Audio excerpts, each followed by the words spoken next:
Hello, I am Psycho Patrick. And I am Psycho Jeff. And we've just won a day out with the Emperor. I'm gonna die!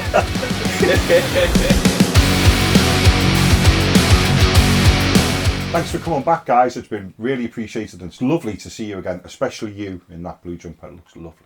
But seriously, thank you. The subs are rocketing up, aren't they?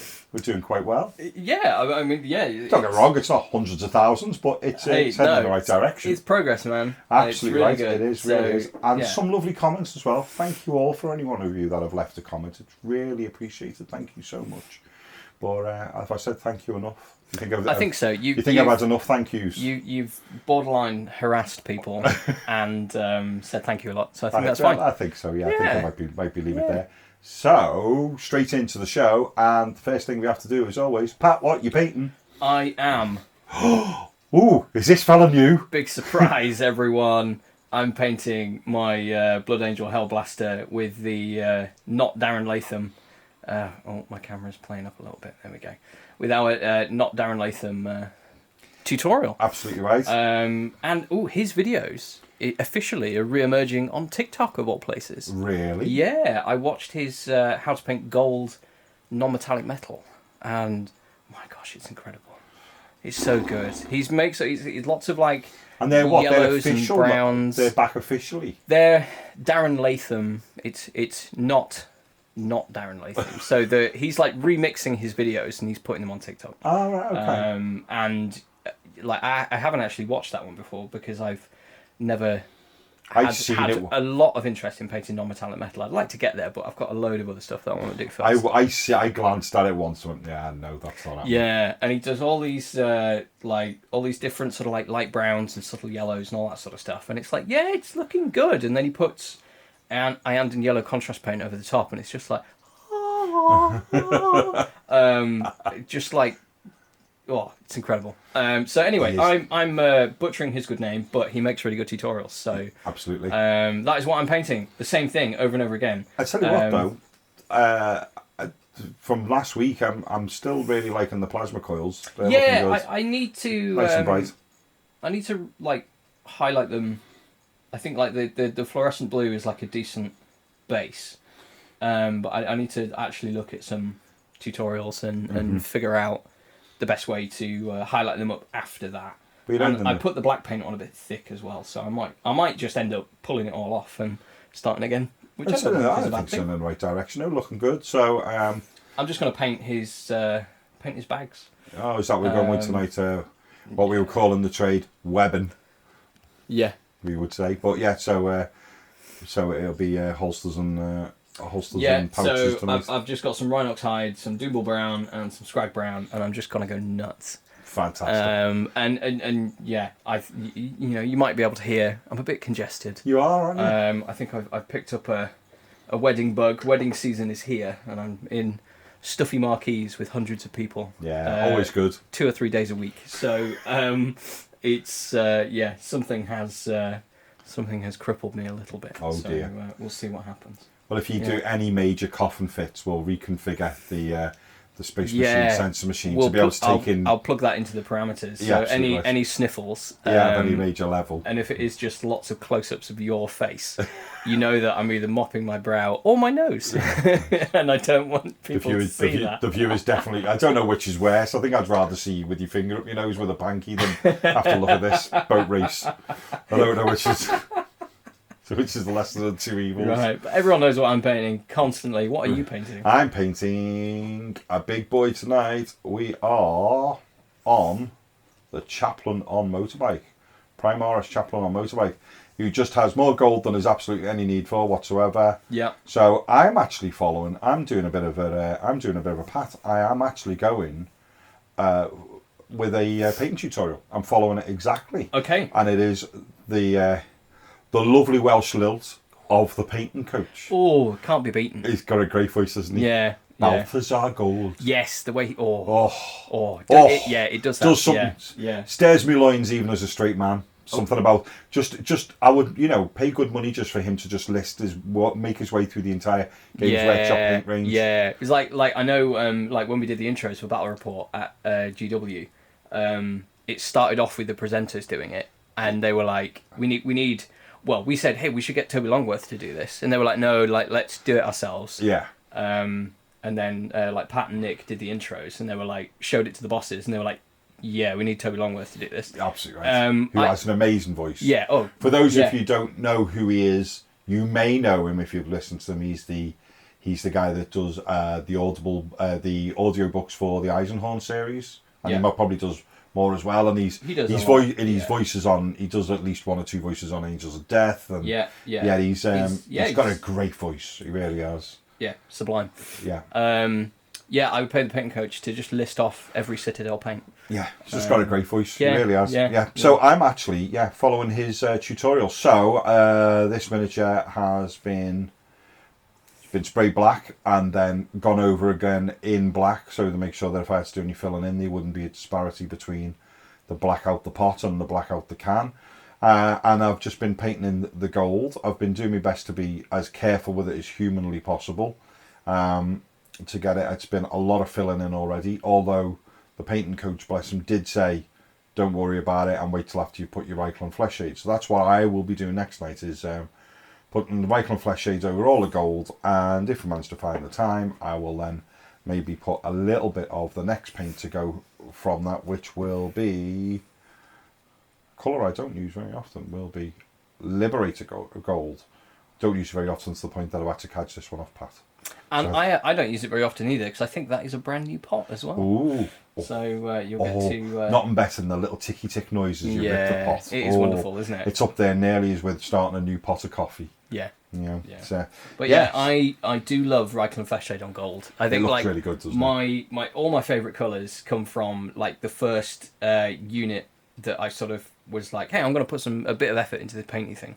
And that was some Custodes. And I was trying to do glazing, which is obviously I had no idea how to do it at the time. But but you're like, gold looks alright, and you put Reikland Flesh Shade on, and then like some silver highlights, and it's just chef's kiss. Yeah, it's just beautiful. Drink it in. Yeah. Absolutely. So that's where we're at with regards to tonight. So straight into the first part of the show. Straight into our first segment. We talk about it pretty much first every time, don't we? You'll know it's coming now. Warhammer plus or minus. So I think on 3 we need to say what we think of it this week. That's a good way of doing it. I think we should adopt that in future. Yeah. So 1, 2, 3. Minus. Yay! Normal service has resumed after last fortnight. Oh, brutal. Oh, what the hell's going on? So we've managed, honestly, Games Workshop, come on, for the love of fucking God, what's going on? You managed to start a new TV series, I'm saying TV series, we all know what we're talking about. You managed to start a new TV series and then have a week off after 2 weeks. You literally have started a new job and phoned in sick within 2 weeks of doing it. Is this the interrogator? Yeah. So it has gone episode week off. Yeah. That's like the format of it. Oh, but come on, really? I saw on like the Warhammer Plus subreddit, someone said, I haven't found the writing, but someone was like, this says the conclusion of the first arc, which... Well, it's going to be 3 episodes. I imagine there will be 3 episodes, and then it will go on a bit of a hiatus. So hopefully it comes back. I imagine they will fill the gaps with Hammer and Bolter, because they released a it was ages ago now for the first Age of Sigmar Hammer and Bolter, and this guy, he like turns around and his armor rustles and he tries to say his name and you can't hear it because the armor is just like which might be the joke, but I don't think it worked. Do you know what? The only thing that got me excited when there was no episode of Interrogator is I thought we might have got a deep strike on it, and either that didn't happen. Devastated. Oh, please be a deep strike. Please do a deep strike. If it gets to the point that someone pretends slurps a cup of coffee, that would be perfect. So by the time we release this, we usually release on a Thursday. We're filming this so we should get on a Monday. So episode 3 will have come out. So maybe 2 weeks after. There'll be a deep strike. Old man shaking his fist at cloud a bit early, maybe, but you never know. You can only hold your breath for a deep strike. That would be fantastic. Yeah. So video side of things, we got a Sigmar Battle Report and a Lore Masters with a different presenter. Yeah. I've got to be honest. I don't really tune into Lore Masters that much. I can't say I do either. I know it's a bit naughty to then come on here and for the Emperor say a TV channel off when you don't watch all of it. No. But I think we talked about this before. Certainly in the pilots that we filmed, we're saying like what is valuable, like what offers the most value, and Lore Masters is whoever is presenting it is someone talking to a camera, reading from an auto cue. And it's quite dry, and there's the artwork and the graphics and stuff behind it. But you can watch stuff like that on YouTube. Well, is that what's that guy's name? Is it Arbeites Ian? Have you watched any of him? I have not. Oh, he's amazing. He'll do like, here's like the entire, like because when it was like with obviously the Horus Heresy, which was the Space Marines having handbags at dawn. Well, that's not the first time they've had handbags at dawn. They had it once before that called something like the Badab Wars. Oh right. And they all sort of clutched their pearls and got upset about something or other, and it was like, honestly, I started listening to it. It was actually bordering on sounding like the sounded like the whole problem of the trade agreement at the beginning of the Phantom Menace. I'm not even joking. And not the taxation of trade routes. Yeah, we will make it legal. Yeah. How did Darth Vader become into existence? Yeah. Well, it all started with anyway. This isn't a Star Wars podcast. But yes, absolutely right. Yeah, might start one of them. So there's the chap called Arbeites Ian, and he does really good, like 30-minute long, with a whole thing of putting a map in and showing you what one off where, and he does a really, really good job of it, to be fair. So I've watched a couple of them. I think if I want to watch anybody talking about lore, I'd rather go and listen to him do it, to be honest. Yeah. Lore Master doesn't do a lot for me. No, and Battle Report for me as well. Like, I think I've been thinking about this a lot. Obviously, for people that don't know, I was involved in Battle Report. So my introduction to the hobby was working at Games Workshop, and I was primarily an editor on Battle Report and doing bits of videography as well. And I think, like, obviously there's loads of battle reports on YouTube, and what comes across in those more so is like the personality of the presenters. Yeah. So I really like watching Tabletop Tactics. I think like is it Beard and like Katie plays 40k. Yeah. I think like their dynamic is just really good fun. Well, up there as well for me is Winters over at SEO. Yeah. And he does a really, really good. It's funny because the character of Winters, and generally he normally gets in somebody pretty decent. Yeah. With regards to being his opponent, and I just think he does a fantastic job at what and it's just loads of fun to watch, and Yeah, I think that's it, isn't it? And I've been thinking about it, and I think that the format is that was decided on is the issue. Yeah. Because there was a brief from like the head of marketing who said, we're going to make battle reports. They have to be under an hour. Which is tough, because you watch some of you watch some of the Winters and some of the, they can be like an hour and 40 long, and even there, I think that's with editing. Yeah, and there's things cut out whilst they're talking about rules and all that sort of stuff. And Tabletop Tactics, they essentially play them out in real time. Those are like 2 hours or something like that, which I think is, you see the presenters play the game and you see their characters come through in a way that with the Games Workshop battle reports is to cut it down, you have to obviously chop out bits of the gameplay and smush them together, but then to have it make sense, you go in with your narration and your interviews and stuff like that, and there's a very, very fine line between watching two people play Warhammer or watching two people describe a game of Warhammer that they've played. Yeah. And I think it is more in that category. so you don't necessarily get the back and forth from the presenters that people are accustomed to. Yeah, and I think that's a real shame, I think. And I think like, you know, I'm not being unfair in that criticism. No. And I, you know, as far as the brief goes, it is fulfilled. They are like generally under an hour now. But as well, like when we were making them, like we were cutting bits out, and they were like, oh, why did this happen? Why did that happen? So it was like, okay, so we need to go back in and show everything. Yeah. But have it all condensed down, and it's a learning process. They'd never made anything like that before. No, true. And I sort of was, I feel like, a creative force behind like the battle report. There was me, Pat Price, Nick, presenter, and then another like videographer. So our combined efforts like made battle report. Pat had the most experience because he obviously had it came from a channel that was already doing them. Yeah. So the Morlock guys. So he was like a really good influence, but I think again it was like this brief and this fulfilling this to appease this and check that box, rather than thinking about like the character that goes into it. Yeah. So I think like the battle reports and the lore masters, and sometimes with the masterclass, like the painting the avatar, like for me they kind of go more in towards like the dry category. So I started watching the battle report. I sort of got through the intro, and I was like, okay, that's fine. Why? It's this thing I constantly talk about. Why aren't they striking while the fire's hot? Why aren't they going right? This week's battle report. We've just had a big all singing, all dancing weekend last weekend. Yeah. Why aren't we playing Horus Heresy? Why aren't they playing Horus Heresy? They got it right when they played Necromunda.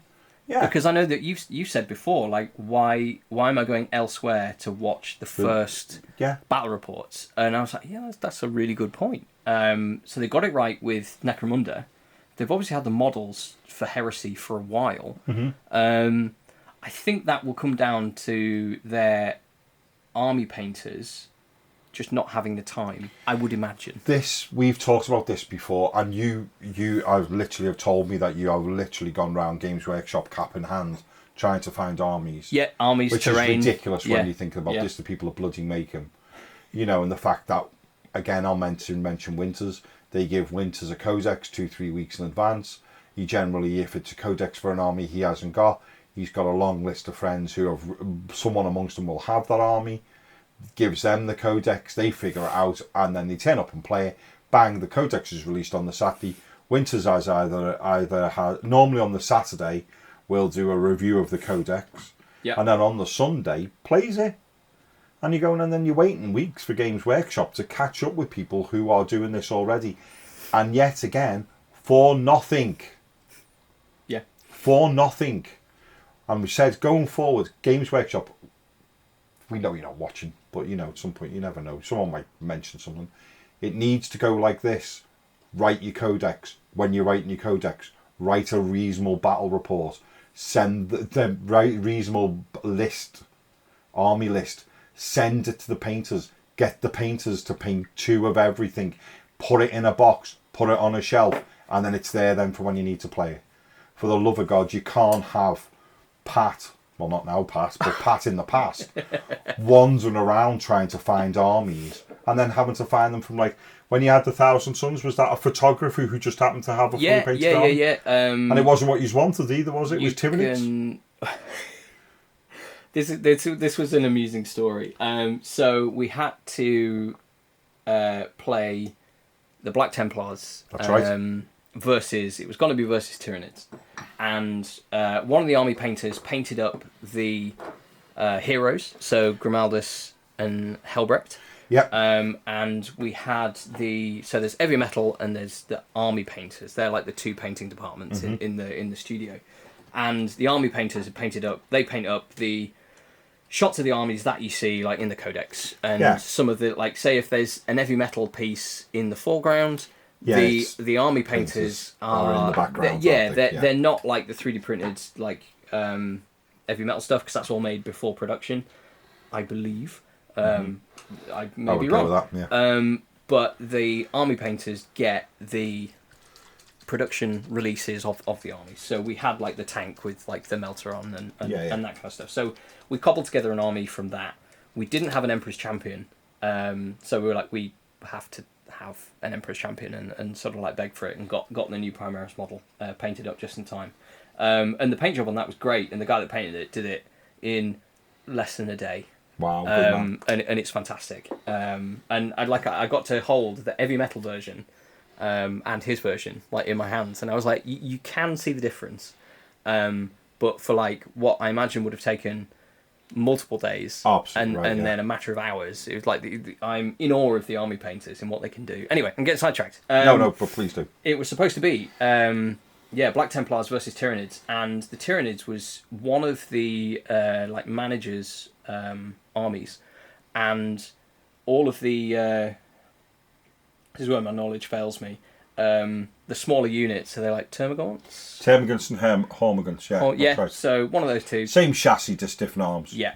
They were superglued into Apocalypse movement trays, and it was getting to a point where we were gonna have to start filming really soon, and some of the guys were like, yeah, we could film with this, it's fine. And it's like, well, but what if you kill one and then there's four like left in the unit, and it's like, well, we could put like a marker next to it or something. So you're like, rewriting 40k basically. Yeah, and like one of the line managers came in, and to his credit was like, yeah, no, we can't do that, we need to find a different army. Yeah. So I like, yes, thank God.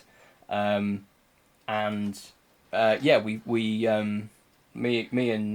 Pat, earlier on in our time there, we went on what we now refer to as Operation Hearts and Minds, and because marketing is part, like, there's all these tribes at Games Workshop, and some of them don't talk to each other, and some departments have reputations and through historical things and this, that, and the other, and me and Pat were just like, well, we don't know what any of that means. We're just gonna go in, and we chatted to the photographers who were really accommodating, and the team at Warhammer World,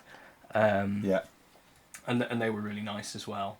And we were like, yeah, so we trying to borrow, like, you know, scenery or armies or bits and pieces.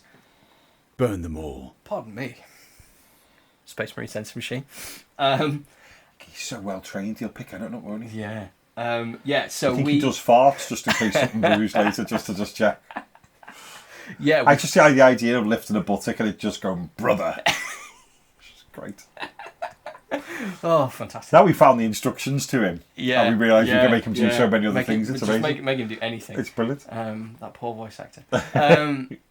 So we found a Thousand Suns army that was one of the community photographers. It's ridiculous though, that, isn't it?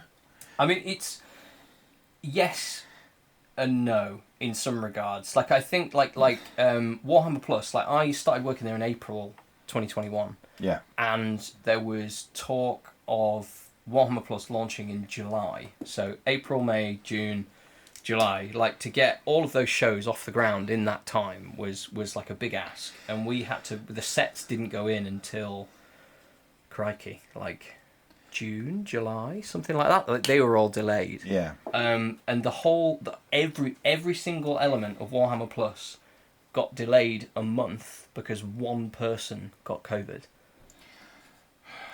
So it was like, I think, you know, and again, could be wrong, just my opinion.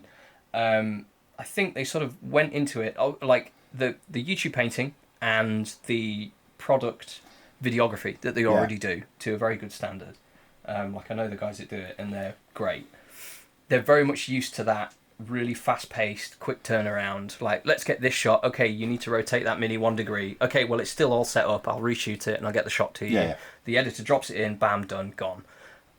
We made 3 battle reports, and then only got feedback on one of them, like, maybe a couple of weeks before release, and we're like, this isn't enough time. Like, we have to, like, reinvent the wheel and hodgepodge it all together. But, you know, and I know obviously it's easy for me sitting here, but, you know, and I don't, you know, run a multi-million-pound company, but the minute that meeting was had and went, what's going to be in it, and someone went, battle report, someone should have then immediately be going, we'll need Armies. Yes. So the army painters. So I was going about heavy metal and army painters and this, that, and the other. Heavy metal paint for the box art. They don't do anything else. No. The army painters paint the units and all that sort of stuff. We weren't allowed to use heavy metal miniatures because they're just not designed to be handled in that way. No. They'd collapse and fall to bits and get destroyed. And the army painter stuff was quite late. So when our like Warhammer Plus army painters joined the team, which was shortly after me, maybe a couple of weeks, they were set painting the Dominion box. Yeah. And that was the first Age of Sigmar battle report that was released. So they were told, and this is just an example of like how the department was run at the time. Like I hope it's improved. They were told paint the Dominion box, and they were like, okay, it'll take this long. And they painted it, and it looked incredible. Yeah. I think as it got towards the end, they were told to skip a few corners and stuff. But you can see on the 360s and stuff, like all the heroes and Yndrasta and the boss on like Gnashtooth and stuff is phenomenal. Those guys really know how to do their job. So they painted that box, and in that box is like 1,074 points each. And then Yndrasta is like the big winged lady. Yeah. Is like an addition. Like it's not. If you take her out, it's quite balanced. Yeah. So we were then filming the report, and we were like, this is like weird because the points is not. It's not 1,000 points. It's not 2,000 points, which is like the standard. It's really I don't know why I'm telling you that. Yeah. No, that's fine. So we were like, well, it's 1,074 points. Like we have to say that we have to make a reference to Dominion, otherwise the whole thing doesn't make sense. Yeah. And the Uruk army is illegal because it doesn't have enough like battle line units. I'm just regurgitating stuff that people told me. Yeah. I don't really know what that means. And so we were like, right, okay, so we say it's from Dominion, we say it's the points, and they put all that time in painting Yndrasta, and we didn't even use her. Like she has been used since in other reports. Yeah, thankfully. So, but again, like that's kind of how it went. We film it, I edited it, and then my line manager came up to me and was like, okay, so we can't reference it being from Dominion because that's a box that was limited release and we don't sell it anymore. So and I put in an email, I think I was like, well, if we don't reference it, we have like a really weird point army that isn't legal. It's like you've just picked like an arbitrary number. Then, yeah, isn't like it? It just makes zero sense. Yeah. If we take the Dominion thing out, and the army painters were painting that for 6 weeks, and it's like, and then we were getting all this sort of flack from it months later when we filmed it and edited it, and it was due for release, and then it was like surely this should have been picked up or even thought about months previous, it's just to make everything go a bit smoother. So anyway, to go back, I mean, we've been rambling for like half an hour. No, that's fine. That's fine. That's what we're here for. We're here for rambling. And most people don't get to hear behind the scenes of these sorts of things. You get to hear behind the scenes of whatever might be travelling around their local shop, but they don't get to hear the nitty gritty of this sort of stuff. So I'm actually quite pleased that you bringing it up. Yeah, but I mean, like, I don't want to, I'm not going to go into like my time at Games Workshop and like here we are with a YouTube channel all about Warhammer. Yeah, like, absolutely right. If we hated that much, it'd be something else. Yeah, that's it. But like Warhammer Plus was something I was involved with that like consumed my life for like several months. Before I was like, nah, I'm alright. But I love the hobby and enough to invest loads of time into a YouTube channel. And I don't want to. Very conscious of not making this like a here's this thing and blah blah blah, because like all the channels that are like, I hate Games Workshop so much so I'm going to make videos about it every week. Yeah. It gets so draining and be so negative. And like I love the hobby and all that sort of stuff. But like I say, with like the battle reports, they're getting there. Like I think initially I was pretty much one of the only editors until they realised how much work got involved. So the format, to go back to the format, the more you cut out, the longer it takes to edit, because you have to just piece it all together. Yeah, yeah. So if we did, and as well, here I go.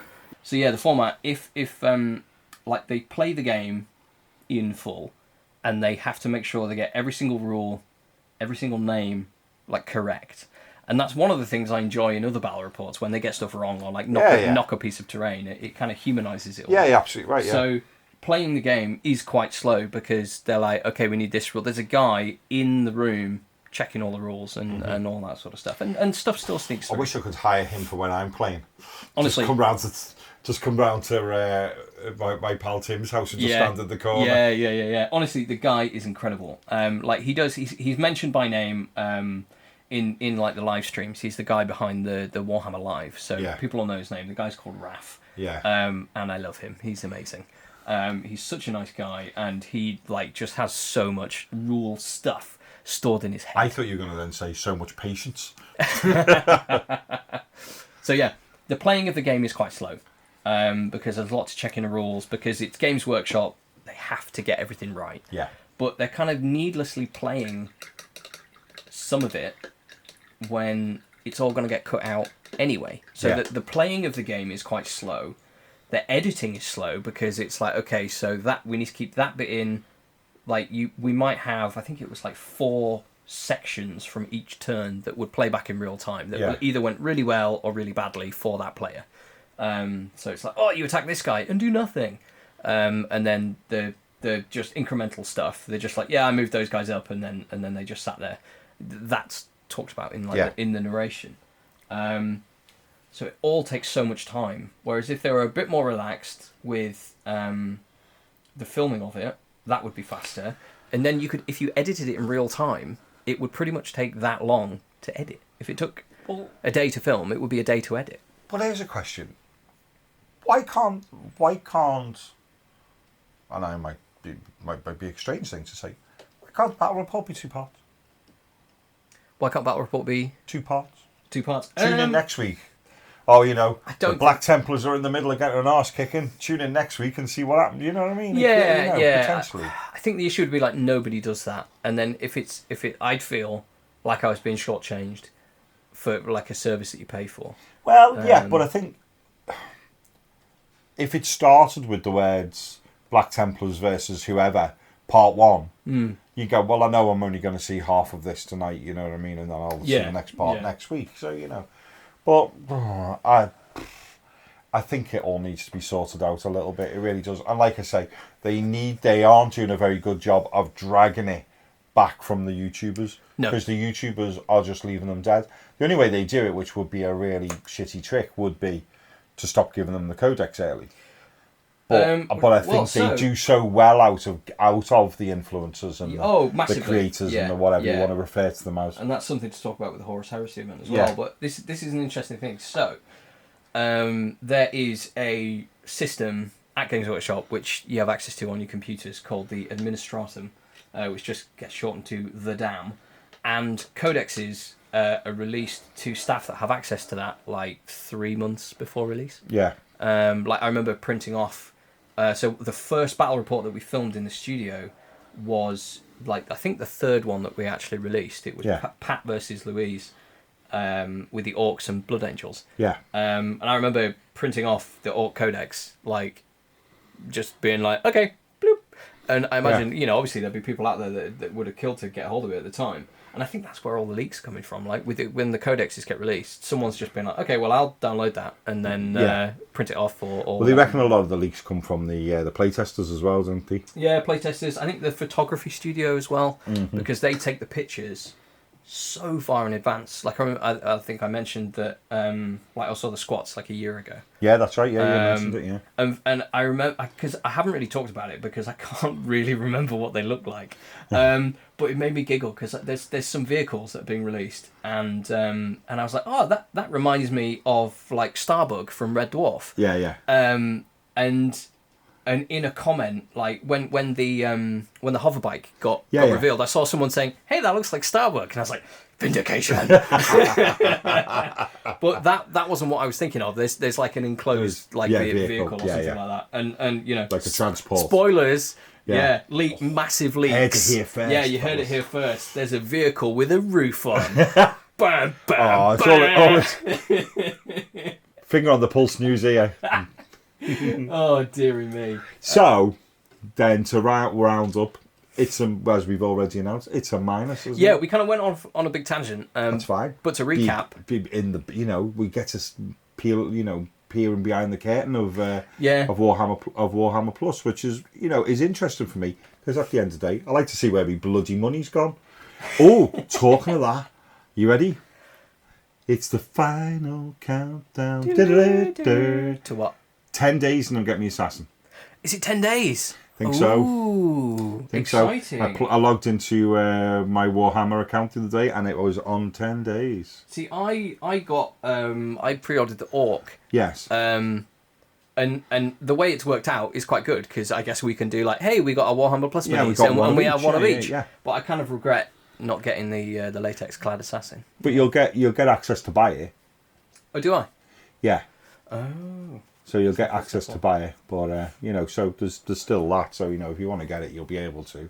So yeah. Well, I mean, I don't think I care that much about it, to be honest. To buy it says the man who buys everything. I know. Yeah. But, I almost impressed you said that with a straight face. Yeah. The eagle-eyed of you will notice above Jeff's head is the new Chaos Knights.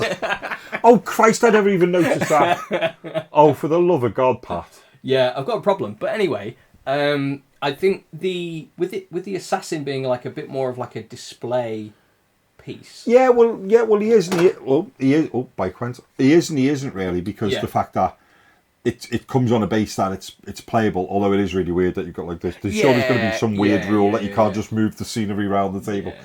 And I get the impression he might be removable from the scenery. I would, yeah. Oh, you could certainly make it. Yeah, well, I mean, but I think he is. I think that he's on a base inside the scenery as well, so you can play him outside of it. So that'd be pretty cool. Yes. So so it looks like the countdown has begun. I may well have him by then. You never know. By the time we do the next review show, we do these every couple of weeks. So we might have him by then. You never know. The excitement is palpable. Finally, and then we can decide if Warhammer Plus was worth it. The interesting thing, I think we'll have to do... It might take more than an assassin, but it should make me think whether it's worth it or not. We'll have to do like a year in review. We might have to, which overall, I mean, spoilers, I think it's been a bit of a misstep. Yeah. But I hope it improves. Of course, I say this all the time, I don't want it to fail. But I'm like I say always, I'm playing my command point and keeping it on Overwatch, keeping Overwatch on it because... it costs us all, all of us that have paid for it, it costs us all money. Yeah. So, I want it to be good.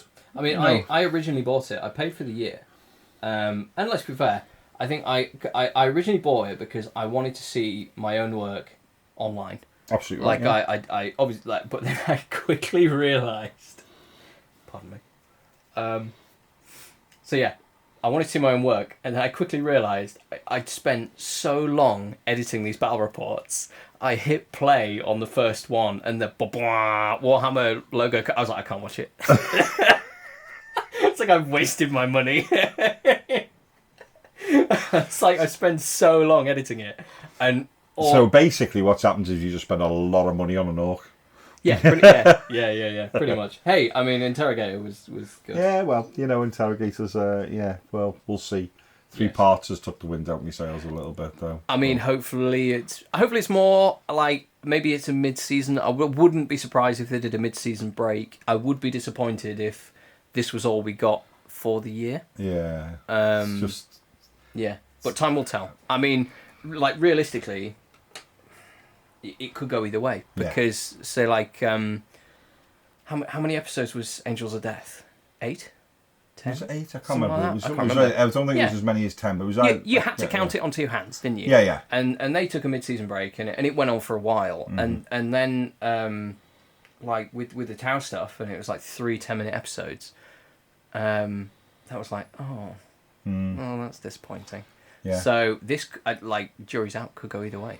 I'll be very sad if it's only 3, because I'm really enjoying it. Yeah, me too. Because it's the first thing of that sort of that ilk that's really sort of took my fancy, really. So yeah. Right then. So quick review of things that Games Workshop have brought out that have sort of caught our eye. Yep. I did ramble about Warhammer Plus there. My apologies. That's all right. I have the idea of seeing the inner cogs at work. Like I say, spent enough bloody money on it. I want to wear how it works. So, no news to anybody. The big thing over the last couple of weeks, really, Horus Heresy.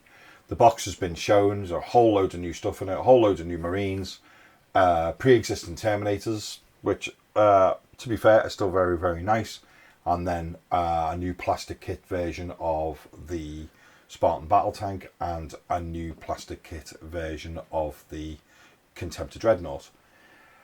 When the price was announced the other day and they said it's going to be a shy under 200 quid, who knows how much that is, could be under 200 quid by a penny for all we know, I immediately did that thing where I took a sharp intake of breath, and so did my anus, where I thought, that's going to be, that's a big old chunk of money.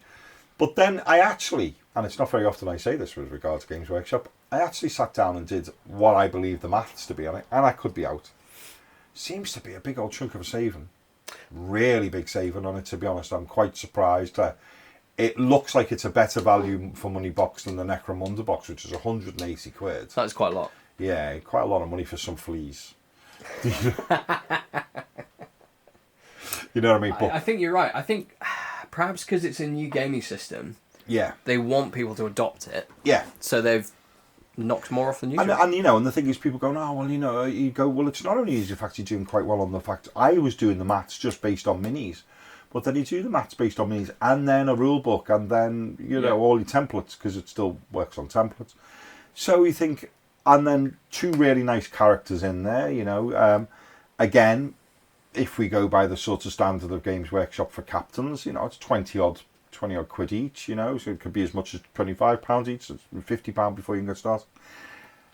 The Spartan tank was about a ton when it was a Forge World one. Really? So take it into plastic. It's going to be, if you go like anything like a Repulsor Executioner, which is 60 quid, it's at least that. It's going to be, I would say it's going to be more than that. It's a big Land Raider. It's going to be more than 60 quid.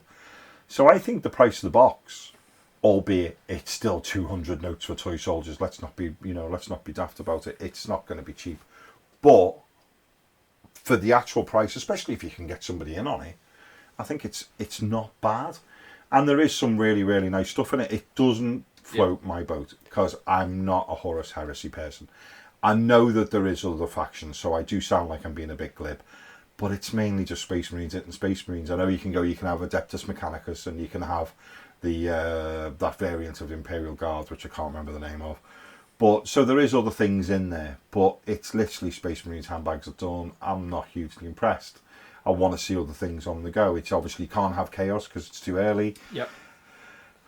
It's not likely really going to have Orcs just sort of turning up, but it's not doing a lot for me with regards to the concept of it. It might be a really fantastic game to play, and hats off to you if you get it. But I'm just, like a lot of people, I suppose I'm looking at it just thinking, what can I mine out of it to use in 40k? I can use the Spartan for my Death Guard army, especially 26 Plague Marines in one. That really floats my boat. And the Sicarian battle tank as well. Really cool. Very nice model. Interesting to see how much that's going to go for. But they've got some really good ideas in it, especially the thing that I've never seen them do before, the idea that they're selling all the heavy weapons and the special weapons in a box. Oh, yeah, selling it separately. Yeah, which I thought was really cool. I was really taken with that. I thought it was such a good idea. So, yeah, I'm impressed they've done it. And they've made a really big song and dance out of it. For what I never really thought was a game that many people played. And I'm thinking, is it right not a lot of people played it? And the idea is really putting the bells and whistles on it. They're going to try and hype up more purchases for it.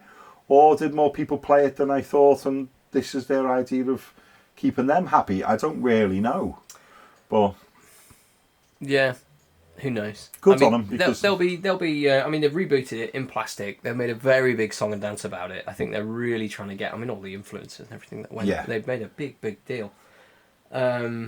Yeah, we didn't get an influencer invite, but to be fair, at the time, I don't think we only had about 50 subscribers, so I don't think we're going to be able. So we have. Ooh, what do you mean?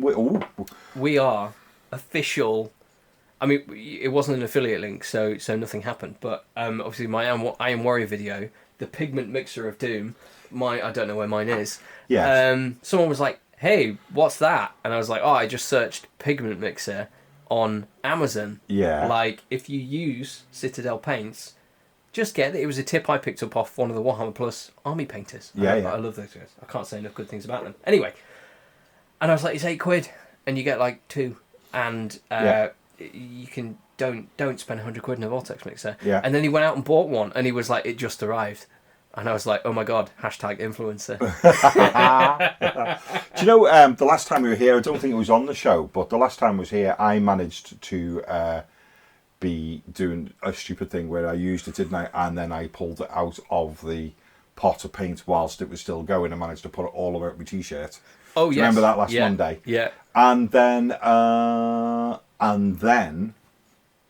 the following night, Tuesday night being painting at Tim's night, yes. I went round there and did exactly the same thing all over another t-shirt.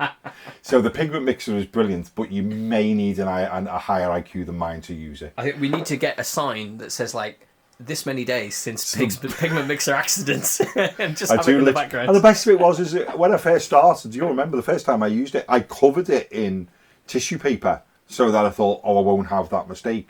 Yeah. And then managed to just get complacent and go, there's an idea. Spinny thing covered in paint. Take it out of paint pot, keep it spinning. That's a great move. Yeah. But the pigment... Hey, we've all been there, man. Yeah, but the pigment mixer is very, very cool. Yeah. So... Sorry, I said influencer, and I was like, hey, we're official influencers now. For small, God help us all. for small, starey things. But, yeah, so there's plenty of things in the Horus Heresy box that I'm interested in, but I won't be buying it. I think I'd need to... No. I'd need to be looking to see if I could pick up some bits of it off eBay. But further down the line, it's all bound to being released in separate boxes, isn't it? I feel sorry for Duncan Rhodes, who has to buy the whole box just to like do a tutorial on how to paint a beaky. Because they've got to get them out fast, and he's buying them from like a game store, isn't he? Because Games Workshop don't send him anything. No. But I mean, I'm sure he's making enough to Yeah, I'm sure he is. He must have still. I'm convinced Duncan must still have a contact. He absolutely will have friends and still talk to people, but he ain't getting minis. They post. No, I know they're not sending them, but he must because because I've seen already that some people have been painting. Because they gave everybody a beaky to sit and paint, didn't they, on the day? They did, yeah. And Richard Gray, who will probably at some point in the near future come up as one of our hobby heroes. Yeah. Amazing painter. I've watched his, over the weekend, I watched his Blood Angels beaky from the Horus Heresy. And has he put that up? Yeah, and he basically said, they were all sitting there primed, and you can sit down and paint one if you want. He said, I just put mine in my pocket and took it home and painted it at home, and this is what he did. It's well worth a look. But we'll mention Richard Gray at some point in the near future on Hobby Heroes, because he is definitely worth a mention. But so it looks very good, and like I say, the contents of it look really great. But without sounding down on it, just not really for me. I've enough, I'm playing 40k. I've 2 armies of my own for it, and got my son's army in that as well. And I really, as well, at some point in time, would like to throw my hat into the ring more with Kill Team. So yeah. I think like if we ever venture into the Battle Report games, it's going to be Kill Team. Yeah. Well, the great thing is, after everything you've talked about earlier on, with your extensive knowledge of battle reports, we'll know how to play it and get it done quick, won't we? Well, I tell you what, the guys that run Kill Team were so nice. Yeah. Because it was a brand new system, and reading all these codexes and stuff, they were like, the way things are worded, they can be interpreted in so many different ways, and this, that, and the other, and they were like, we're gonna get some of this wrong. So the first Kill Team game we ever played, we had the head rules writer come down. Yeah. I do know his name, but I won't mention it because he's not like a named person. So all that sort of stuff. But so nice. And there was another guy that came down for when they recreated the Angels of Death battle report, there was a different chap because the rules writer was busy. But like they're like, I get the impression that they're like a small team. It's like 8 guys, and they're really throwing their heart and soul into it. Yeah, and they tested it all like during COVID and all that sort of stuff. But they were just like, hey, we want people to play, we want people to like it, like just awesome. Well, yeah, I'm really on board for Kill Team. I like the way it gets released. I like the idea, this sort of idea that there's always one new faction, or one new unit, and then another unit gets a bit of an upgrade. I think all that's really good. I think it's a nice way to go about it. Further down the line, my dream would be maybe some alien mercenaries that will only exist in the Kill Team box, that they will never be an army. I think that would be nice, because there's that one that's on the hexagonal board for the Age of Sigmar boys. Is it Diachasm? Pass. Yeah, well, there's that. I think it's called that. Which is one where there's like, you know, weird and wonderful fantasy creatures in there that don't exist as an army. They only exist in that game. Just in there. Yeah. And you know, I'd like to see them maybe do that with that. Especially you probably haven't seen him with you not being a gamer as such, but they're in the most recent rule book. There's like a piece of art showing a load of different weird and wonderful alien races. And there's one that is effectively looks like a big piece of broccoli with a gun. Incredible. Walking along a battlefield. I'm down for that. I thought, you know, make them. Or don't make them, and I'll just stick guns on broccoli. and play and make my own rules for them.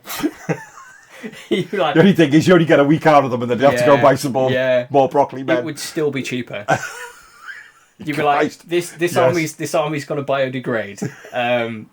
Let's get this game done fast. But it'll be like if you don't follow, if you don't, you should follow Louise Sugden on Instagram, who she goes by Savage Orc Guy. Yeah, is that right? Yeah. And she did an absolutely amazing piece of reel that I must have watched about 50 times now, which is the finger with the gun. Oh yeah, Eminem blasting when silly Billies say that Warhammer isn't the greatest of all time, and she's just got a little angry face, and she just puts it on, and then it's a perfectly fitting pair of arms holding the plasma gun comes back up. Genius. Yeah, that's how my broccoli guys would be. I just have a permanent set of plastic arms with guns. I'll just be putting straight onto real broccoli. Yes, that's the way forward. Tender stem or regular? Well, I don't know. Maybe, I don't know. Feel how flush I was that week. Maybe that's it. I've heard. You could have the purple-headed broccoli as like your sergeant. Yeah.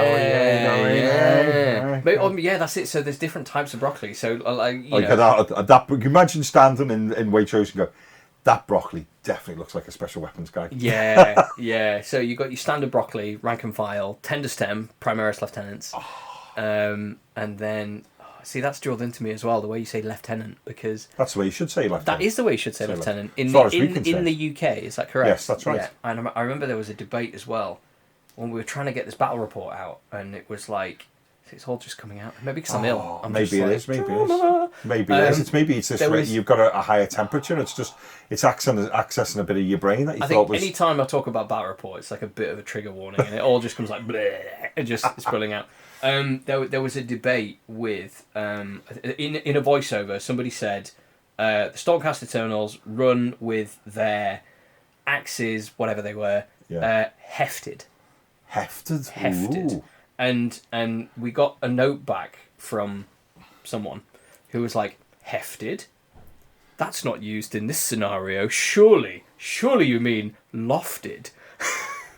And I was like, why are we debating this? And I looked up the dictionary definition of hefted, and it was like holding a weapon above your head. And I was like, okay, so that fits because the models are like Tusken Raider style. Just like, I was just like, why? I was like, this is why the battle reports aren't doing too well, because it's like you're nitpicking individual words. I'm just impressed. And the orc battle report, there was a piece of scenery that was an outhouse. It was an orc toilet.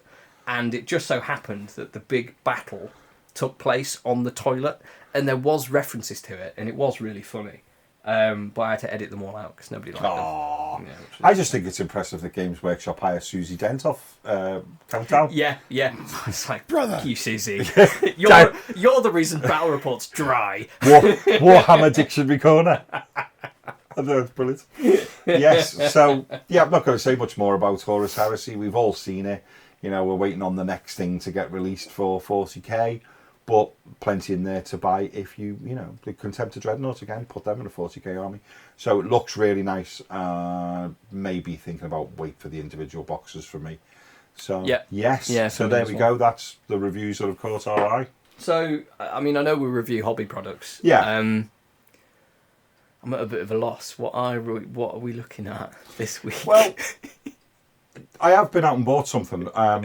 I don't know how to really introduce it. Something does look a bit different. Do you think it's I went out and bought a replacement. I know you probably can't tell because they look so much like my normal ones. But I've been out and I've bought special hobby glasses. Yeah, I know it's hard to notice compared to my normal glasses. I can't keep this up. They look ridiculous. Hang on. They'll look less ridiculous now. Woo! Oh wow! Light on. Oh wow! Amazing. Now they look fine, don't they? Hey, So, look at that! Boom. So I've seen some of these. There's a guy who does like some cross stitch on TikTok that is hilarious. It does Avengers cross stitch as well. Oh, does he? Oh wow! That's what he did. Yeah, on the first one when he was doing the one about his muscles. That guy. Yeah. He was doing cross stitch. He was doing Avengers cross stitch of the Avengers team, which is just genius. Incredible. Yeah. So you may well have noticed I'm wearing a different piece of equipment. Yes. So here it is. Yes. So. Oh, and I'll take them off. But I have, in fact, gone out and bought a pair of hobby goggles. Oh, that's a difficult hobby one to goggles. get out, isn't it? I don't know if that's the right term, but it's the term I'm going to use with. Yeah. If I could just Heresy. say it. Yeah, so I've been out and bought some goggles. Yes, they weren't really an intentional purchase. I was in Hobbycraft that we have here in the UK.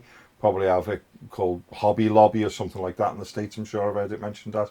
So if I put them in front of the camera, yes, I move out the way, Chaplain. Brum your way over there. So, yeah, nobody cares about the models anymore. Yeah, so we bought. How could you when you look at this? This sex on legs here. Yeah, so I went out and bought these. They are, to be fair, really pretty bloody good. They come with a strap as well if you want one. I feel like I'm on one of them QVC channels now reviewing things. Oh, yeah. Please call up because we're running out. Yeah. So, so they come with a strap as well if you're that way inclined. But they are a movable set of goggles. They come with different sizes of lenses, which I can show you here. So you get a little box with more lenses in, depending on what you need. I have put these ones on for the comedy value, obviously, because never want to miss a joke. So they come in ones much thinner than this. They support quite nicely. The nose pieces actually can bend them to get where you want them for your nose properly. You've got the nice little rubber stoppers. They do stay on your head. I've not had them sliding around. And they do come with two different strengths of torch, because there's two different bulbs in there, so you can have one on. They're both on. Oh, they come on at different strengths. There you go. But so yes, they're all right. I will be honest and say, for me anyway, as an existing glasses wearer, I think they are best used when needed, as opposed to the easy desire of just going, I'm going to leave these on all the time because they're really good. But I think they are best when you're going, I really need to see into that gap, or I'm going to put some eyes on a face, or whatever it may be. I think they're best kept as being your big guns in your arsenal, as opposed to trying to use them all the time. But your mileage may vary. You might be able to put them on and not get any eye strain with them at all. They give me a little bit of a headache, personally. But what I generally find is that they're comfortable enough to keep on, and I just flip them up out the way. And the other great thing is as well, because I often watch TV when I watch TV or watch YouTube when I'm actually doing my hobby painting and one thing or another, is that it's great because they make my phone look like an iPad. I was going to say, like, you can watch TV and, you got an IMAX now. Yeah. It's great. So, yeah. So they wear, and that's obviously the important point, is they were a grand total of 21 quid. Which I think that's not bad, is it? Bloody good. Yeah. For, one, let's have a little look in here. 5 different lenses, a cloth. They are also, which is all great, they charge off USB. So Fantastic. You don't have to be sticking batteries in them, which is cool. Yeah. Like I say, they're not light, massively light, but they're not hugely heavy either. And if you keep them for the jobs you need, as opposed to trying to wear them all the time, I think they'll do you well. So very impressed. Hobbycraft actually is a frightening shop because it's. I only went in there for one particular thing, and the next thing I come out with Tamiya tape, which was inspired by you buying it. Yeah. And the other thing as well, which was I bought like a grown up. I bought white ink. Ooh. From the proper painting people side of things, where people paint stuff on canvases and all that weird stuff. Ooh. Yeah. So and they do oil paints and everything. Crikey, in there. this was something I was going to talk about, but I completely forgot. So it's so easy to get wrapped up, like for myself, so easy to get wrapped up into like miniature painting being the only form of painting, because it is the only form of painting that I do. Yeah. Like if you've seen like my Amora's video, like my day job is a wedding videographer, and a lot of the time I will turn up on a morning, there'll be a makeup artist there doing the bridesmaids and the bride's makeup, and the makeup artist, and it is like it fully is an art. It's incredible what they can do. The mother of the bride sits down and the makeup artist was like, right, well, what colour's your dress? And she was like, well, it's green. And I was thinking about doing like silver, like eyes. And she was like, well, silver can read a bit as blue, so I reckon we need to go a bit more grey, and then you get that contrast. And then she whacks out an airbrush and starts putting a foundation on. I was just like, please paint my minis. It was amazing. And then when she then got the makeup brushes on, did you go, oh, dry brushing? Yeah. I mean, yeah. You put your contours and you do your blending, and your highlights and this, that, and the other on the cheekbones and stuff.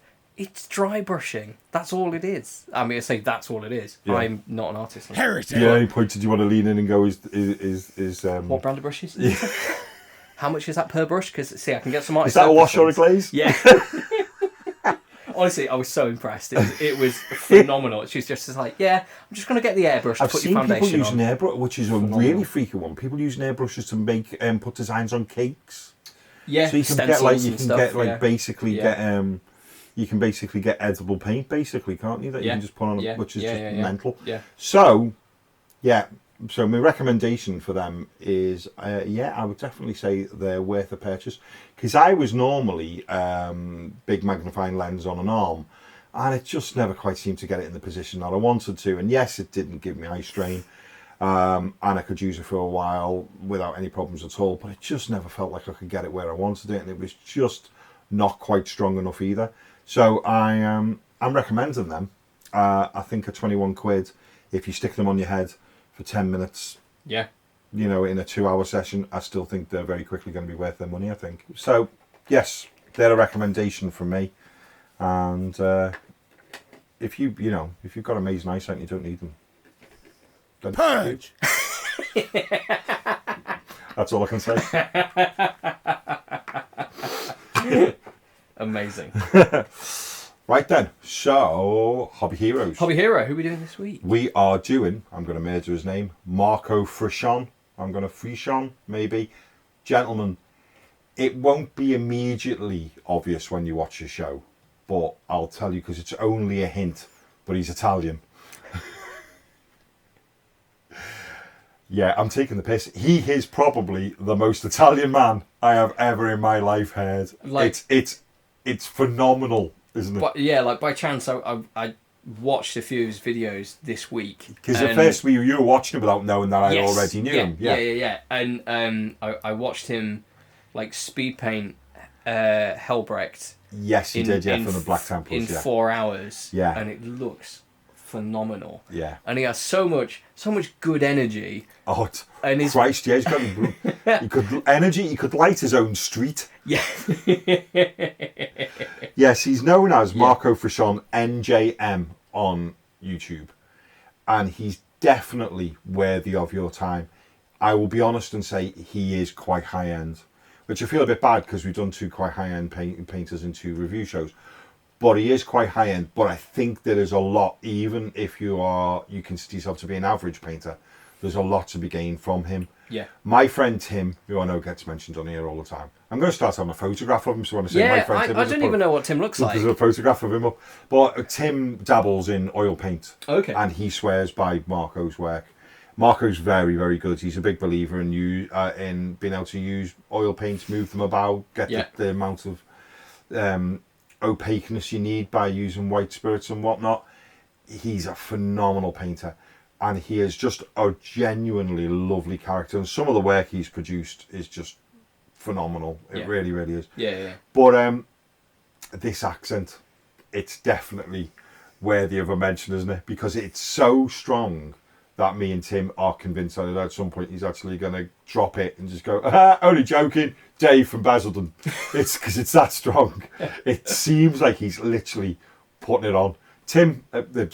Pat always says to me, you've got to be a little bit more large than your actual character when you're in front of the camera. It's like presenting is like it's a version of yourself. It's easy when we're talking to each other because you have someone to bounce off. Yes, absolutely right. When you're talking to an inanimate object, if you talk at like a normal conversational volume, it comes off as like, again, just quite flat. Yeah. But Marco is literally ramped up to about 12, isn't he? Yeah. He took like the Spinal Tap 11 and just twisted it around. Yeah, just drew a 1 and a 2 on them, and they just went for that as well. I'd love to meet the guy. Oh, he's great. He's so energetic with regards to his work, but he's amazing. And you get the impression as well that he is one of those. There's a few of them, but I would say he's a painter's painter. A lot of YouTube guys that I like will reference Marco, which is quite funny because subscribers 80,000, so he's doing well, but he's not one of the really big hitters. But I get the impression he works. He does a lot of commission work, and he's got a lot of stuff going on his Patreon as well, so he's probably doing very well anyway. But he's really, really worth your time. Even if you go in and you think, I'm not going to gain anything from this, just go in and have a look. Just watch just to see our skill, our art that we do. Well, I hope you do, otherwise why are you watching this? But, to see the skill and the art that we all take pride in and do, to different levels, even if you just go in and just watch him doing it, it's phenomenal work. He's worthy of your time. Yeah. Marco Frison, Frison, and then NJM. Definitely, please go and have a look at him. I'm going to do something I don't normally do. Hobby Heroes update.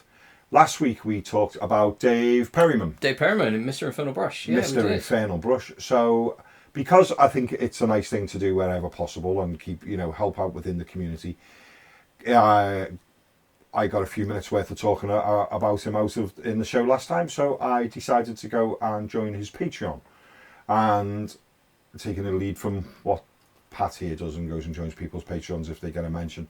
So I went in and had a look. It's phenomenal, really. It's phenomenal. Even if you only go in and for a month, there is a Space Marine face tutorial in there. That's worth a $5 of anybody's money. It's very, very good. If you play Gene Stealer Cult, some great work he's done on hybrids. Very, very good. I'm not saying you want to take everything away from it because they are box art level, but some great little hints and tips in there that are actually generally relatively simple, but he manages to turn them into a really phenomenal, good looking piece of work. Again, used to be a heavy metal painter. He does reference making things look like they did on the boxes that he painted previously when he worked for GW. So just a little bit update on him.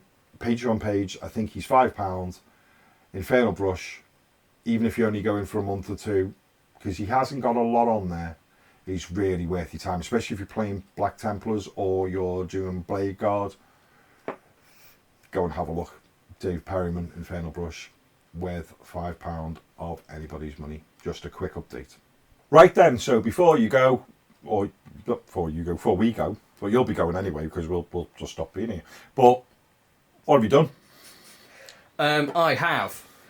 What have I done? I've done a pistol pouch. Which, they're called holsters? If my... they are, aren't they? Yeah, pistol pouch is called a holster. Yeah, pistol pouch. That just sounds like a sexy thing you wear, a pistol pouch. That's what I call my pants. No space for pouches at the back, though, because they're arseless. Yeah, my chaps. That's it. That's the anyway, oh god, we're getting derailed again. So I did a holster. Well done. Which again, this was a painting coach recipe. So second shout out, Rhinox Hide, Dougal Brown, and Scrag. I've sort of tried to have a little bit of weathering on there as well. And this is just like a quick and I dare I say relatively nice and straightforward. Yeah, looks cool. way to do your holsters. So I thought, hey, maybe I'll base coat some of the metals in. So I've used Vallejo. I didn't know you had this, and I'm all kinds of jealous. Metal colour gunmetal grey, and like I used the chrome model there recently because I finally managed to get hold of some. These are so good. Yeah, really, really good. So just base coating in a bit of that on the gun. I'll have a games per chance. On the back. Of course. Keeping them in business on our own at this rate. Yeah. I mean, I went in there today and literally, talk about self-control, I went in there today and bought a single pot of paint. That's all I bought. Control. I'm all really bought it because I wanted the stickers. Yes. Well, they are free. The free you stickers. Can just take them, yeah, the free stickers. Anyway, that's what I've done. What have you done? What have I done? I didn't do a lot, but I am actually quite pleased with what I have done, which is I've got the Reikland Fresh shades all over the gold, and it's now looking really nice and rich. Yeah. And then the next thing we'll do will be to get the next shade of gold being the Liberator. Did you even open the pot? I opened the pot and I put some on me nice. on there, and then that's about as far as I got, unfortunately. I mean, that's pretty much what we do. Yeah, that's what we do. Yeah. Yeah. But yeah, so there we go. That's what that one on there. I just managed to get that lovely Reikland shade in and just give the gold some depth, and it also did very kindly filled in a couple of little bits where it was looking the odd little bit where it hadn't quite took, or I'd gone over the edges a little bit, but it did a really nice job of sorting that out for me. So yeah, that's where I'm at with that. Nice. So I think that's pretty much it. It's been an interesting show. We've talked briefly about Horus Heresy. We've had to look at what I might buy further down the line from that. We did a very, very small little talk about the inner workings of Warhammer Plus. Of course, yeah. I'm glad you kept that short. Minuscule. Yeah. Sorry about that. I need to lie down. He's getting counselling for his time at Games Workshop. It's all coming back to me. Yeah, every time I hear this week on Battle. Oh, it's too much. You have to relive it. Yeah. But no, to be fair, like I say, how often do you get a chance to speak to somebody who's actually been behind the lens on this thing? So I'm pleased to hear it. So I think we'll leave it there. Again, subscribe, like, notifications, tell your mates, tell your granny, tell your dog, anybody else who potentially can press a button on a phone. Don't mind. And for those that you have done all of that, again, I know I said it at the beginning, but thanks. It's really appreciated. Thank you very much, yeah. Make sure your next miniature is better than your last one. Bye-bye.